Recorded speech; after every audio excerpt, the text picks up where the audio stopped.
क्या हो अगर किसी खेत में अचानक हुई खुदाई से इतिहास के सबसे प्रभावशाली आध्यात्मिक गुरुओं में से एक के अवशेष मिल जाएं।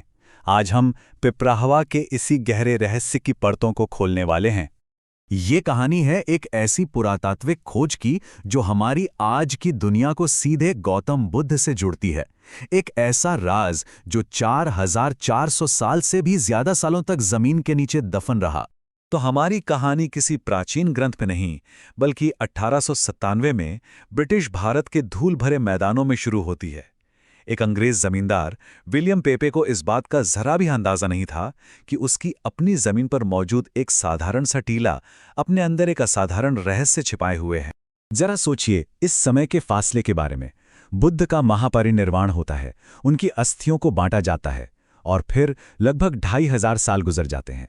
2500 साल बाद 1897 में एक फावड़ा उस जमीन से टकराता है जिसने इतने सदियों तक उन अवशेषों को छिपा कर रखा था।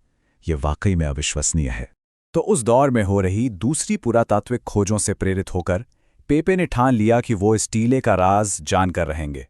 उन्होंने खुदाई शुरू की और लगभग 18 फीट नीचे, ठोस ईंटों के नीचे उन्हें वो मिला जिसकी उन्होंने कल्पना भी नहीं की थी। उस बड़े से पत्थर के संदूक के अंदर जो मिला वो हैरान करने वाला था। 5 छोटे छोटे कलश और उनके भीतर न सिर्फ हड्डियों के कुछ टुकड़े और राख, बल्कि सोने, मोतियों और कीमती रत्नों का एक जबरदस्त खजाना। ये किसी शाही खजाने जैसा था। और ये खजाना कितना बड़ा था? लगभग 1800 कीमती पत्थर और रत्न। ये सिर्फ एक नंबर नहीं है, ये आज तक एक ही जगह पर मिली सबसे बड़ी भेंटों में से एक है। ये बात तो साफ थी कि जिस व्यक्ति के लिए ये सब रखा गया था वो बेहद बेहद सम्मानित था। लेकिन इन सारे सोने, चांदी और रत्नों से भी ज्यादा कीमती थी एक छोटी सी चीज, एक कलश पर खुदा हुआ एक धुंधला सा लेख। बस कुछ शब्दों ने एक ऐसी जबरदस्त बहस छेड़ दी जो 1 दशक से भी ज्यादा चली।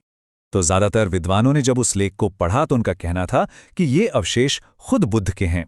लेकिन एक बहुत बड़े और सम्मानित विशेषज्ञ थे, जॉन फ्लीट। उन्होंने कहा, नहीं, आप लोग गलत समझ रहे हैं। ये अवशेष बुद्ध के नहीं बल्कि उनके रिश्तेदारों के हैं। अब फ्लीट की इस बात से अकादमिक दुनिया में हंगामा मच गया। बाकी विद्वानों ने उनके अनुवाद को पूरी तरह से नकार दिया। आखिरकार इतने विरोध और सबूतों के दबाव में फ्लीट को सार्वजनिक रूप से अपनी बात वापस लेनी पड़ी। और इसी के साथ ये बात लगभग तय हो गई कि पिपराहवा में मिले अवशेष असल में बुद्ध के ही थे, जिन्हें उनके महापरिनिर्वाण के बाद उनके अपने कबीले यानी शाक्यों को सौंपा गया था। लेकिन अक्सर ऐसा होता है ना कि जब एक सवाल का जवाब मिलता है तो एक नया सवाल खड़ा हो जाता है।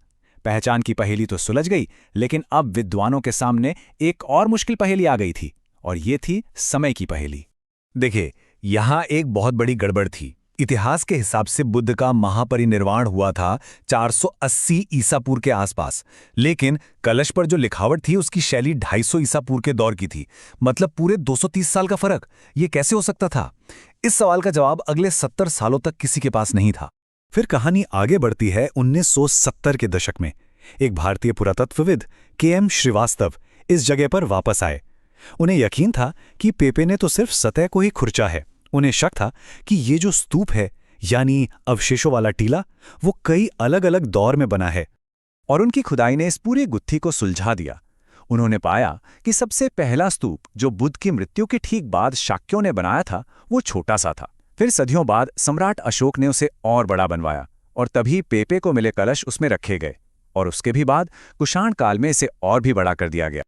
और फिर आया वो आहा वाला पल। सबसे पुरानी, सबसे निचली परत के अंदर श्रीवास्तव को 2 और बक्से मिले जिनमें हड्डियों के टुकड़े थे, और जब इनकी जांच हुई तो ये ठीक बुद्ध के समय के निकले। इसने ये साबित कर दिया कि अवशेषों को 2 अलग अलग समय पर रखा गया था, और इस जगह की प्रामाणिकता पर कोई शक नहीं रह गया था।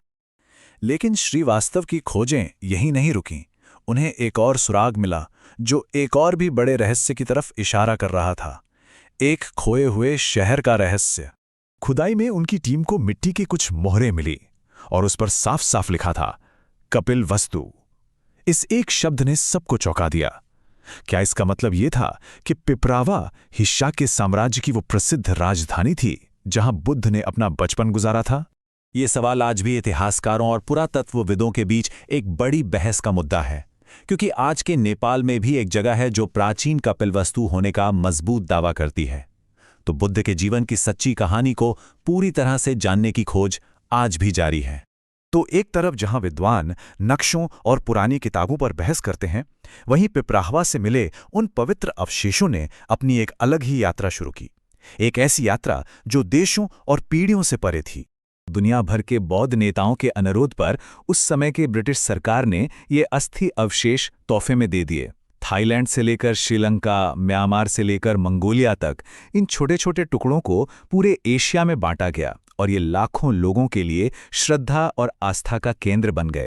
आज की बात करें तो वो कीमती गहने तो कलकत्ता के भारतीय संग्रहालय में सुरक्षित हैं, लेकिन हड्डियों के वो पवित्र टुकड़े आज भी दुनिया भर की यात्रा करते हैं। ये 2500 साल पुरानी कहानी को आज के समय से जोड़ने वाला एक जीता जागता शक्तिशाली जरिया है।